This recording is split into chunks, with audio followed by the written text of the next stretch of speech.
নমস্কার বন্ধুরা, আশা করি সবাই খুব ভালো আছো। শুভমিতা ব্লগে সবাইকে স্বাগত জানাই। আজকে তোমাদের সাথে শেয়ার করব বাটা মাছের রেসিপি। তবে আজকে আমি যেই মশলাগুলো দিয়ে রেসিপিটা বানাবো, মশলাগুলোর জন্য সুন্দর যেমন একটা গন্ধ আসবে, তেমন জ্বর হোক বা সর্দি কাশি, মুখে রুচি ফেরাতে কিন্তু ভীষণ সাহায্য করবে। গরম ভাতের সাথে এই রেসিপিটা খেতে অপূর্ব লাগে। তবে বন্ধুরা, বাড়িতে অবশ্যই একবার হলেও বাটা মাছের এই রেসিপিটা বানিয়ে আমায় কমেন্ট করে জানাতে ভুলো না কিন্তু রেসিপিটা তোমাদের কেমন লাগলো। তাহলে চলো বন্ধুরা, রেসিপিটা দেখে নেওয়া যাক। এখানে আমি প্রথমেই কয়েকটা বাটা মাছ নিয়ে নিয়েছি। মাছের দেখো কানকোর দিকটাও খুব ভালোভাবে বের করে ফেলে দিয়েছি, আর ভালোভাবে কিন্তু কেটে ধুয়ে বেছে পরিষ্কার করে জলটা ঝরিয়ে নিয়েছি। এরপর মাছের মধ্যে দিয়ে দিলাম স্বাদ অনুযায়ী লবণ, পরিমাণ অনুযায়ী হলুদের গুঁড়ো, আর দিয়ে দিয়েছি সামান্য একটু সর্ষের তেল। এরপর মাছটা খুব ভালোভাবে সমস্ত কিছু উপকরণের সাথে মিশিয়ে নিচ্ছি। মাছটা ভালোভাবে মাখা হয়ে গেলে প্রায় 10 থেকে 15 মিনিটের জন্য একটু রেস্টে রাখবো, যাতে মাছের মধ্যে মশলাগুলো ভালোভাবে ঢুকে যায়। তারপরে রান্নাটা শুরু করছি। ভালোভাবে দেখো চারিদিকে উল্টে পাল্টে মাছের গায়ের মধ্যে মশলাগুলো লাগিয়ে নিচ্ছি। এর মধ্যেই চলো মাছটা রেস্টে রাখতে রাখতেই কয়েকটা মশলার পেস্ট বানিয়ে নিই। এখানে প্রথমে আমি দুটো বাটি নিয়েছি, দুটো বাটিতে দুইভাবে মশলা পেস্ট করব। একটা বাটিতে নিয়ে নিলাম একটা শুকনো লঙ্কা, 1 চামচ রাই সর্ষে, সামান্য একটু দিয়েছি কালো জিরে, কারণ এই জ্বর হোক বা সর্দি কাশি ঠান্ডা লাগাতে কালো জিরেটা কিন্তু ভীষণ উপকারী। আর দিয়ে দিলাম 1/2 চামচ গোটা জিরে। এগুলোকে একদম মিহি করে বেটে নেব। আর আরেকটা বাটিতে নিয়েছি অল্প পরিমাণে ধনেপাতা কুচি, রসুন সামান্য একটু নিয়েছি, আদা, আর দিয়ে দিচ্ছি একটা কাঁচা লঙ্কা আর ছোট্ট সাইজের একটা টমেটো কুচি। এগুলোকে মিহি করে পেস্ট বানাবো। দুটো মশলাকে দুইভাবে বেটে নিচ্ছি। তবে এখানে যে সর্ষেটা রেখেছি, এই সর্ষের মধ্যে কিন্তু সামান্য একটু লবণ দিয়ে বেটে নেব, যাতে সর্ষেটা কোনোভাবেই তেতো না হয়ে যায়। এখানে আমি 6টা মাছ নিয়েছি, আর যেই পরিমাণে আলু নিয়েছি সেই বুঝেই কিন্তু 1 চামচ সর্ষে দিয়েছি। এর বেশি সর্ষে দেওয়া যাবে না, তখন কিন্তু তেতো হয়ে যাবে। এইদিকে দেখো 2 ধরনের মশলাই একদম মিহি করে আলাদা আলাদা দুটো বাটিতে রাখলাম। কড়াই গরম করে কড়াইয়ের মধ্যে বেশ কিছুটা পরিমাণে সর্ষের তেল গরম করে নিয়েছি। মাছ ভাজার সময় কিন্তু তেলের পরিমাণটা একটু বেশি দিতে হয়। প্রথমেই যদি কম তেল দেওয়া হয় তখন কিন্তু মাছগুলোও ভালোভাবে ভাজা হবে না, আর খেতে এতটা ভালো লাগবে না। পরে আবারও তেল দিতে হবে, কিন্তু মাছগুলো ভালোভাবে ভাজা হবে না। কড়াইয়ের মধ্যে সর্ষের তেল খুব ভালোভাবে একদম ধোঁয়া ওঠা গরম করে নিয়েছিলাম। তারপর 1 চিমটি লবণ দিয়ে দিয়েছিলাম, যাতে ছিটকে গায়ের মধ্যে না আসে। এরপর উল্টে পাল্টে গ্যাসের ফ্লেম হাইতে করে বেশ লাল লাল করে মাছগুলো ভেজে তুলে রাখছি। এক ব্যাচ মাছ ভাজা হয়ে গেছে, আমি আরও এক ব্যাচে ভেজে নিলাম। বেশ অনেকগুলো মাছ রয়েছে একসাথে, কিন্তু বেশি মাছ দেব না, তাহলেও ভেঙে যেতে পারে।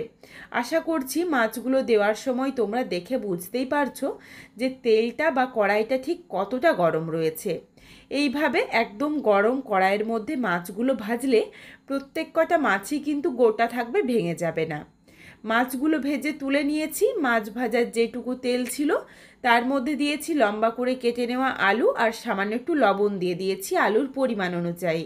এরপর ঢাকা চাপা দিয়ে একটু সময় নিয়ে আলুটা ভেজে নেব, যাতে আলুটা প্রায় 50%-এর মতো সেদ্ধও হয়ে যায়, আর বেশ লালচে রং ধরিয়ে ভাজাও হয়ে যায়। বেশ কিছুক্ষণ সময় নিয়ে উল্টে পাল্টে দেখো আলুগুলো বেশ লাল লাল করে ভেজে নিয়েছি, বেশ অনেকটা সেদ্ধ হয়ে গেছে।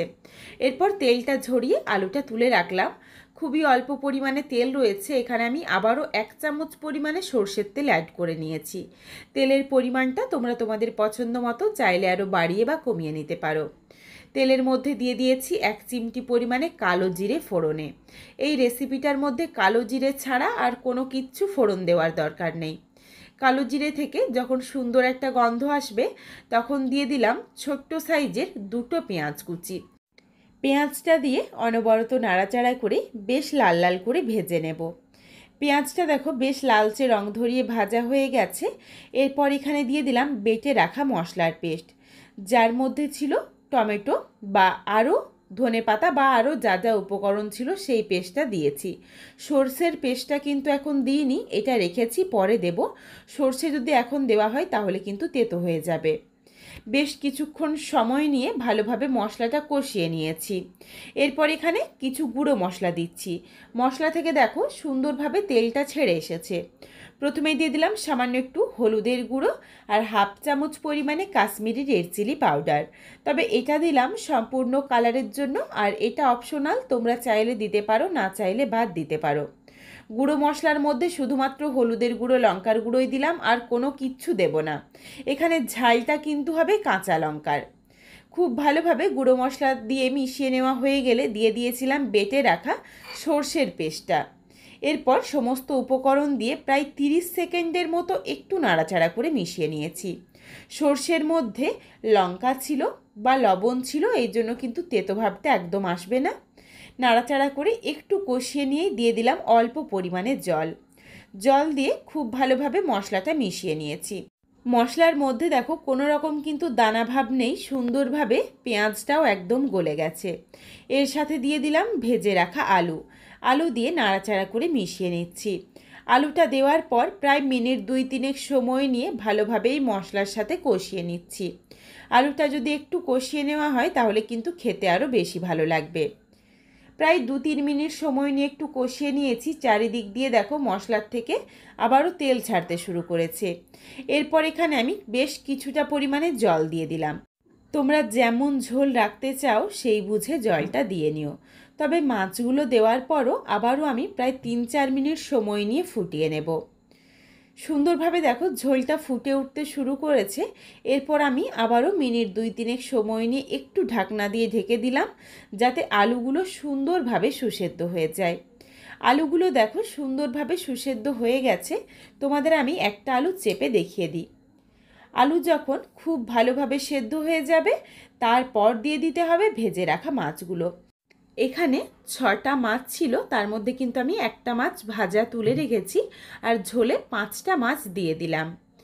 এরপর সামান্য একটু চিনি দিয়ে দিচ্ছি যাতে টেস্টটা ব্যালেন্স হয়ে যায়, কারণ এখানে সর্ষে বা টমেটোর ব্যবহার রয়েছে, একটু চিনি না দিলে কিন্তু খেতে ভালো লাগবে না। আর দিয়ে দিলাম স্বাদ অনুযায়ী লবণ।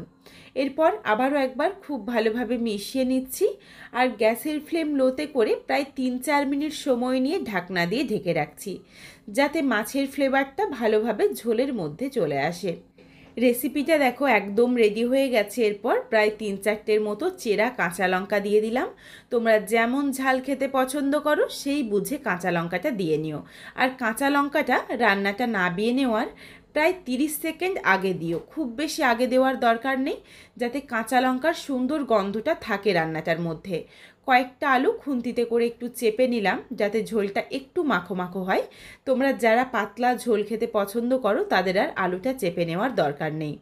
তবে এখানে মশলা বাটার সময় আমি একটা কাঁচা লঙ্কা মশলাতে বেটেছিলাম, একটা শুকনো লঙ্কা কিন্তু সর্ষের সাথে বেটেছিলাম, সেই বুঝেই তোমরা কাঁচা লঙ্কার ঝালটা দিয়ে নিও। রেসিপিটা একদম রেডি। 30 সেকেন্ডের মতো একটু ফুটিয়ে নিয়েছি কাঁচা লঙ্কা দেওয়ার পর। এরপর চলো রেসিপিটা নাবিয়ে নিই। কতটা সুন্দর দেখতে হয়েছে দেখো। আর বাটা মাছের এই রেসিপিটা গরম ভাতের সাথে অপূর্ব লাগে খেতে। জ্বর বা সর্দিতে যাদের মুখের রুচি একদমই চলে গেছে, বাড়িতে অবশ্যই একবার হলেও ঝাল ঝাল বাটা মাছের এই রেসিপিটা বানিয়ে দেখো। অপূর্ব লাগবে খেতে, মুখের রুচি তো ফিরবেই। তবে বন্ধুরা, বাড়িতে অবশ্যই একবার হলেও এই রেসিপিটা বানিয়ে আমায় কমেন্ট করে জানাতে ভুলো না কিন্তু রেসিপিটা তোমাদের কেমন লাগলো। রেসিপিটা তোমাদের যদি ভালো লাগে তাহলে লাইক করো, শেয়ার করে বন্ধুদের দেখার সুযোগ করে দিও। তোমরা যদি আরও এই ধরনের ঘরোয়া রেসিপি দেখতে চাও তাহলে অবশ্যই আমার চ্যানেলটিকে সাবস্ক্রাইব করে পাশে থাকা বেলটি অন করে অল নোটিফিকেশান অন করে দিও, যাতে আমার প্রত্যেকটা রেসিপির নোটিফিকেশান সবার প্রথমে তোমাদের কাছে পৌঁছে যায়। আর অবশ্যই আমার চ্যানেলটিকে হাইপ করে দিও যাতে আমি আরও এগিয়ে যেতে পারি, তোমাদের সাথে আরও নিত্য নতুন ঘরোয়া রেসিপি শেয়ার করতে পারি। আবারও খুব শীঘ্রই হাজির হচ্ছি নতুন কোনো এক রেসিপি নিয়ে। পরবর্তী রেসিপি দেখার আমন্ত্রণ রইল। পুরো ভিডিওটা দেখার জন্য অনেক অনেক ধন্যবাদ।